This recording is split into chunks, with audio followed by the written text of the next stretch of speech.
Hello student, welcome to creative class. Student video लेकर आए वो है BA first year, B honours first year, और जो सेमेस्टर है वो सेकंड है। पॉलिटिकल साइंस की जो बुक है आपकी वो है भारत में राजनीतिक प्रक्रिया, पॉलिटिकल प्रोसेस इन इंडिया जो बुक है आपकी, उसका इकाई जो है फर्स्ट, राजनीतिक दल और पार्टी प्रणाली। इसका जो चैप्टर जो फर्स्ट है वो है भारत में पार्टी और पार्टी सिस्टम, इसके बारे में दे रखा है। तो मतलब पार्टी के बारे में बता रहा, राजनीतिक दल क्या होते हैं और राजनीतिक दल की महत्वपूर्ण तत्व कौन कौन से होते हैं, उनके कार्य क्या क्या होते हैं, उनके पास चुनौतियाँ कौन कौन सी हैं, आपके पास नेशनल पार्टी कौन सी है और स्टेट पार्टी कौन सी है। तो ये सारा एक तरीके से मैं आपको शॉर्ट तरीके से बताऊँगा, तो आप इस वीडियो में बने रहें। यदि आप इस चैनल पर नए हो और आपने इस चैनल को सब्सक्राइब नहीं किया है तो प्लीज़ चैनल को सब्सक्राइब करें, बेल आइकन बटन भी दबाएं ताकि जो भी वीडियो आते हैं इसकी नोटिफिकेशन आपके पास जल्द से पहुँच सके। तो स्टार्ट करते हैं। जो चैप्टर जो आपका भारत में पार्टी और पार्टी सिस्टम जो है, इसमें पहले जो क्वेश्चन आता है मैं आपको लास्ट में बताऊंगा। पहले मैं आपको इंट्रोडक्शन बता देता हूँ कि इसमें क्या क्या चीज़ देखिए। पहला है राजनीतिक दल। यह दल संगठित गुट होता है, सदस्यों का समूह होता है, जिसे राजनीतिक दल कहते हैं। तो आपको पता होना चाहिए राजनीतिक दल क्या होते हैं। वह दल जो जनता के लिए काम करते हैं, जनता के हित के लिए काम करते हैं, जन कल्याण का काम करते हैं, उनको राजनीतिक दल कहते हैं। और ये एक तरीके से समूह होता है, या आप लिख सकते हैं इसमें राजनीतिक दल राजनीतिक शक्तियों प्राप्त करने के लिए संगठित व्यक्तियों का एक समूह होता है। आप ये भी लिख सकते हैं। जो भी मैं आपको एक्स्ट्रा बता रहा हूँ वो भी आप एक तरीके पॉइंट जो है नोट कर सकते हैं। नेक्स्ट, ये दल उम्मीदवार उतारते हैं और उन्हें निर्वाचित कर दल के कार्यक्रम लागू करवाने का प्रयास करते हैं। कि मतलब निर्वाचित को उतारते हैं, मतलब उम्मीदवार को उतारते हैं और उन्हें निर्वाचित करने के बाद उनको कार्यक्रम लागू करवाने का प्रयास करते हैं। स्वतंत्रता से पहले राजनीतिक दल जो है महत्वपूर्ण संस्थान थे, और राजनीतिक दल एक ऐसा संसाधन जिसके माध्यम से जनता सरकार के से संवाद कर सकती थी और किसी भी देश में के शासन में अपना मत रख सकती थी। इसलिए राजनीतिक दल के पास 3 प्रमुख घटक होने चाहिए। पहला है नेता, सक्रिय सदस्य और अनुयायी। ये 3 पॉइंट आप एक्सप्लेन कर सकते हो। ये मैंने एक्स्ट्रा बता रहा हूँ ताकि आप इनको एक्सप्लेन कर सकते हैं। तो पहले मैंने पॉइंट बताया कि यह दल संगठित गुट होता है, सदस्यों का समूह होता है, जिसमें राजनीतिक दल कहते हैं, और ये दल उम्मीदवार उतारते हैं और निर्वाचित कारण का करता है, मतलब निर्वाचित करता है और दल की कार्यक्रम लागू करवाने का प्रयास करता है। फिर इसके बाद आप एक पॉइंट और लिख सकते हैं कि राजनीतिक दल जो है राजनीतिक शक्तियों प्राप्त करने के लिए संगठित व्यक्तियों का समूह है, और स्वतंत्रता से पहले राजनीतिक दल महत्वपूर्ण संस्थान थे। राजनीतिक दल एक ऐसा संसाधन है जिसके माध्यम से जनता सरकार से संवाद करती है और किसी भी देश के शासन में अपना मत रख सकती है। इसलिए इसे राजनीतिक दल के पास 3 प्रमुख घटक होने चाहिए। पहला नेता, सक्रिय सदस्य और अनुयायी। ये तीनों पॉइंट को आप एक्सप्लेन कर सकते हैं। नेता मतलब कि एक अच्छा राजनीतिक दल के लिए एक अच्छा नेता होना जरूरी है, ताकि वो एक तरीके से राजनीतिक दल को चला सके, एक शासन को संभाल सके और एक लोकतंत्र की व्यवस्था को बनाए रख सके और विकास कर सके। तो ये नेता एक अच्छा लीडर होना चाहिए, ईमानदार होना चाहिए। तो ये सबसे मेन इंपॉर्टेंट रखता है। सक्रिय सदस्य मतलब कि उसकी सदस्य जो है वो एक तरीके से सदस्य होनी चाहिए इसमें, कि जो राजनीतिक दल होते हैं वो सदस्य के आधार पर चलते हैं। तो आप इसको भी एक्सप्लेन कर सकते हैं। अनुयायी मतलब कि कितने के सपोर्ट करते हैं इस राजनीतिक दल का, तो अनुयायी होना ही बहुत जरूरी है। नेक्स्ट जो पॉइंट है वो है प्रजातंत्र में राजनीतिक दलों का होना बहुत आवश्यक है, अनिवार्य है। आमतौर में से एक ही राजनीतिक विचारधारा के समर्थक मिलकर राज सत्ता पाने के उद्देश्य से जो संगठन बनाते हैं उसे राजनीतिक दल कहते हैं। तो मैं आपको दोबारा बताता हूँ, प्रजातंत्र में राजनीतिक दलों का होना आवश्यक और अनिवार्य है। आमतौर पर एक ही राजनीतिक विचारधारा के समर्थक मिलकर राज सत्ता पाने के उद्देश्य से जो संगठन बनाते हैं उन्हें राजनीतिक दल कहते हैं। ये तो बहुत शॉर्ट है। फिर भारत एक बहुदलीय व्यवस्था वाला देश है, आप इसको भी एक्सप्लेन कर सकते हैं। और संविधान की 10वीं अनुसूची जो संविधान में 92 संशोधन अधिनियम 1985 द्वारा जोड़ी गई है, तो ये अभी आप एक्सप्लेन कर सकते हैं एक्स्ट्रा। और वर्ग के अनुसार राजनीतिक दल मनुष्य के उस संगठन को कहते हैं जो एक सिद्धांत पर सहमत हो और जिसके द्वारा राष्ट्रीय हित संपन्न किया जा सके, उसको हम एक तरीके से राजनीतिक दल के रूप में देख सकते हैं। भारत के प्रत्येक राजनीतिक दल को चुनाव आयोग के पास पंजीकरण कराना होता है, और चुनाव आयोग चुनाव के उद्देश्य से राजनीतिक दलों की पंजीकृत करता है। ये आप एक्स्ट्रा पॉइंट इसमें लिख सकते हैं। नेक्स्ट है 1983 के पश्चात बहुदलीय प्रणाली राष्ट्रीय स्तर पर कांग्रेस का प्रमुख नहीं रह गया है तथा क्षेत्रीय दलों का विकास हुआ है, मतलब धीरे धीरे जो भी क्षेत्रीय दल है उनका विकास बढ़ता गया है। नेक्स्ट, राजनीतिक दल के निर्माण के लिए निम्न तत्व कौन से होने चाहिए। पहले संगठन, मूलभूत सिद्धांतों की एकता और संवैधानिक साधनों का प्रयोग और राष्ट्रीय हित की वृद्धि। संगठन मतलब कि कोई भी जो राजनीतिक दल चलता है वो संगठन के आधार पर चलता है। तो अब इस पॉइंट को भी एक्सप्लेन कर सकते हैं कि संगठन का, राजनीति में संगठन का होना बहुत जरूरी है और ये महत्वपूर्ण तत्व माना जाता है। संगठन के आधार पर ही राजनीतिक दल का निर्माण होता है। नेक्स्ट है मूलभूत सिद्धांतों का एकता। जो भी सिद्धांत होते हैं उनकी एकता होनी जरूरी है। यदि राजनीतिक दल में एकता नहीं हुई तो वो मूलभूत सिद्धांत की में जो भी एकता नहीं देखी जाती तो राजनीतिक दल एक तरीके से विकास नहीं कर पाता और राजनीतिक दल की प्रभुत्व नहीं रह पाता। नेक्स्ट है संवैधानिक संसाधनों का प्रयोग। जो भी एक तरीके से संवैधानिक संसाधनों का प्रयोग मतलब इसमें लिखोगे कि जो राजनीतिक दल है वो साधनों का प्रयोग करती हैं, चाहे वो दबाव डालने का काम हो या अनुसूचित जनजातियों को अपनी तरफ खींचने का काम हो या पिछड़े वर्गों के बारे में काम करने का काम हो, तो इनके बारे में संसाधनों का प्रयोग करती है।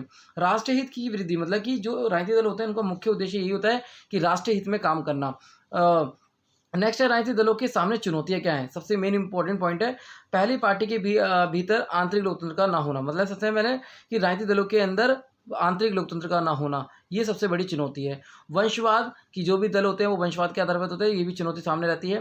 पैसा और आपराधिक तत्वों की बढ़ती घुसपैठ, विकल्पहीनता मतलब कोई विकल्प ना होना, ये सबसे मेन 4 चुनौती हैं जिनको आप एक्सप्लेन कर सकते हैं। अब आप बोलोगे एक्सप्लेन क्यों नहीं कर रहे हो, ये मैं आपको शॉर्ट तरीके से बता रहा हूँ ताकि आप एग्जाम में इनको एक्सप्लेन कर सकें अपनी लैंग्वेज में। ऐसा नहीं कि आप अपनी तरफ से एक्सप्लेन करेंगे तो वो गलत हो जाएगा। मगर पहली पार्टी के भीतर आंतरिक लोकतंत्र, इसमें लिख सकते हैं कि आंतरिक लोकतंत्र जो होता है सबसे पहले राजनीति का मुख्य उद्देश्य यही कि लोकतंत्र को कैसे कायम करना है, तो राजनीतिक पार्टी में एकता कैसे स्थापित करनी है। वंशवाद मतलब वंशवाद सबसे बड़ी चुनौती रहती है कि किस प्रकार पीढ़ी को आगे बढ़ाना नहीं बढ़ाना, ये राजनीतिक दलों में सबसे बड़ी चुनौती रहती है, ये हारने का कारण ही बन सकती है। पैसा और अपराधी तत्वों मतलब इसमें क्या होता है, सबसे में पैसा खर्च होता है, राजनीतिक दलों में अपराधी तत्वों की घुसपैठ हो जाती है। विकल्प मतलब कि कोई पार्टी के पास ऐसे विकल्प भी नहीं होते हैं कि जो जनता का एक तरीके से सपोर्ट एक तरीके ले सके या बहुमत प्राप्त कर सके। नेक्स्ट कार्य जो है वो है जनता के हित में कार्य करना। सबसे मेन आप इसको एक्सप्लेन कर सकते हैं कि इसका मुख्य कार्य होता है जनता के हितों में कार्य करना, जनता के अधिकारियों की रक्षा करना, आप लिख सकते हैं इसमें। नेक्स्ट जनता व सरकार के बीच कड़ी का कार्य करना। ये क्या करता है, जनता और सरकार के बीच समन्वय स्थापित करता है और एक तरीके से वाद विवाद को हल करता है। नेताओं को चुनाव कराना, अच्छे नेताओं को चुनाव कराना इसका मुख्य उद्देश्य होता है, कार्य होता है। विरोधियों को कुचलना मतलब जो विपक्ष पार्टी होती है उनको कुचलना इनका काम होता है। कुचलना मीन्स एक तो विरोधी पार्टियों को विरोध करना कि वो किस प्रकार से शासन चला रही है, किस प्रकार से गलत काम कर रही है, तो उनको एक तरीके से सामने जनता के सामने रखना। नेक्स्ट है सार्वजनिक नीतियों का निर्माण करना। जो भी नीति बनती है वो उनके द्वारा बनाई जाती है। समाज का एकीकरण मतलब इनका मुख्य कार्य होता है कि समाज में एकीकरण कैसे स्थापित की जाए। नेक्स्ट सरकार के विभिन्न अंगों के बीच समन्वय स्थापित करना। जो भी सरकार के अंग होते हैं चाहे विधायिका, कार्यपालिका, न्यायपालिका, उनके बीच समन्वय स्थापित करना इसका मुख्य कार्य होता है। नेक्स्ट विभिन्न पार्टी सिस्टम जो होता है, पहला है एक दलीय, द्विदलीय और बहुदलीय।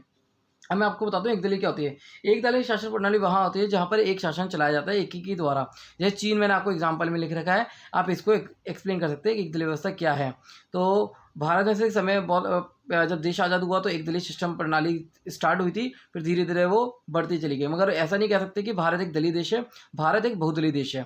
एक दलीय देश जो है वो चीन है, जहाँ पर चीन में एक दलीय शासन चलता है और वो एक तरीके से उसमें लोकतंत्र का एक तरीके लोकतंत्र जो व्यवस्था होती है वो एक तरीके मायने नहीं रखती एक तरीके से। और नेक्स्ट द्विदलीय व्यवस्था अमेरिका है, और द्विदलीय व्यवस्था जहाँ पर दो जो दल हैं वो शासन चलाते हैं। बहुदलीय भारत एक बहुदलीय देश है जहाँ पर बहुदलीय पार्टी मतलब पार्टी सिस्टम बहुत ज़्यादा है, इसमें नई नई पार्टी हैं जिनके द्वारा एक तरीके देश शासन चलाया जाता है। तो एक दलीय, द्विदलीय, बहुदलीय जैसे भी आपको एक्सप्लेन करना है आप इसको एक्सप्लेन कर सकते हैं कि आपने पहले ही पढ़ा होगा ये कि एक दलीय व्यवस्था क्या होती है, द्विदलीय व्यवस्था क्या होती है, बहुदलीय व्यवस्था क्या होती है। आप इसको बुक में भी एक तरीके से देख सकते हैं।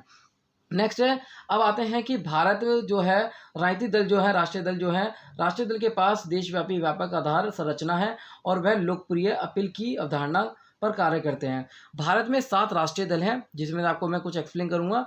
पहला जो पार्टी है वो भारतीय राष्ट्रीय कांग्रेस INC जो पार्टी है, इसकी स्थापना 1885 में औपनिवेशिक शासन के दौरान हुई थी। INC की विचारधारा इंडियन नेशनल जो कांग्रेस जो पार्टी है उसकी विचारधारा के मुख्य अंग सामाजिक लोकतंत्र, लोकतांत्रिक साम्यवाद और उदारवाद, सामाजिक उदारवाद, धर्मनिरपेक्षता, प्रगतिवाद, भारतीय राष्ट्रवाद और नागरिक राष्ट्रवाद, ये थे विचारधारा। नेक्स्ट है दूसरी जो पार्टी है वो भारतीय कम्युनिस्ट पार्टी CPI इसको बोला गया है। ये भारत की सबसे पुरानी पार्टी है। इसकी 1964 में CPI का गठन मार्क्सवाद के गठन के समय ये पार्टी टूट गई थी। नेक्स्ट है थर्ड भारतीय जनता पार्टी जिसको भाजपा कहते हैं। ये कांग्रेस के साथ भारत की 2 प्रमुख राजनीतिक पार्टियों में से एक है। ये दक्षिणपंथी पार्टी है। ये रूढ़िवादी, एकात्मक मानवतावाद हिंदुत्व और हिंदू और राष्ट्रवाद, संस्कृति, राष्ट्रवाद और की विचारधारा के मुख्य बिंदु हैं इसके। नेक्स्ट है भारतीय कम्युनिस्ट पार्टी मार्क्सवाद, इसको बोलते हैं CPIM। यह पार्टी मार्क्सवाद लेनिनवाद के दर्शन का पालन करती है और 1964 में भारत की CPI से अलग होने के बाद बनाई गई है। नेक्स्ट है बहुजन समाजवादी पार्टी, पांचवी पार्टी जो है बहुजन समाजवादी पार्टी, BSP इसको बोला गया है। ये पार्टी धार्मिक अल्पसंख्यकों के साथ साथ अनुसूचित जातियों और अनुसूचित जनजातियों और अन्य पिछड़े वर्गों के प्रतिनिधि के लिए 1984 में काशीराम द्वारा स्थापित की गई। इसके अलावा राष्ट्रीयवादी कांग्रेस पार्टी, अखिल भारतीय तृणमूल कांग्रेस, मतलब ये जो पार्टी है 2019 के चुनाव के बाद लोकसभा की 5वीं सबसे बड़ी पार्टी मानी गई है।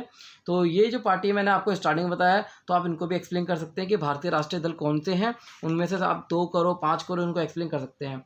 नेक्स्ट है भारतीय राज्य दल जो है वो आम आदमी पार्टी हो गई, AIADMK ये पार्टी हो गई, AIMIM जो ये पार्टी है। ये 3 पार्टी जो है आपको याद रखनी है। पहले आम आदमी पार्टी, इसका गठन भ्रष्टाचार के खिलाफ आंदोलन परिणाम स्वरूप हुआ और ये 2012 में स्थापित की गई, एक तरीके से कह सकते हैं।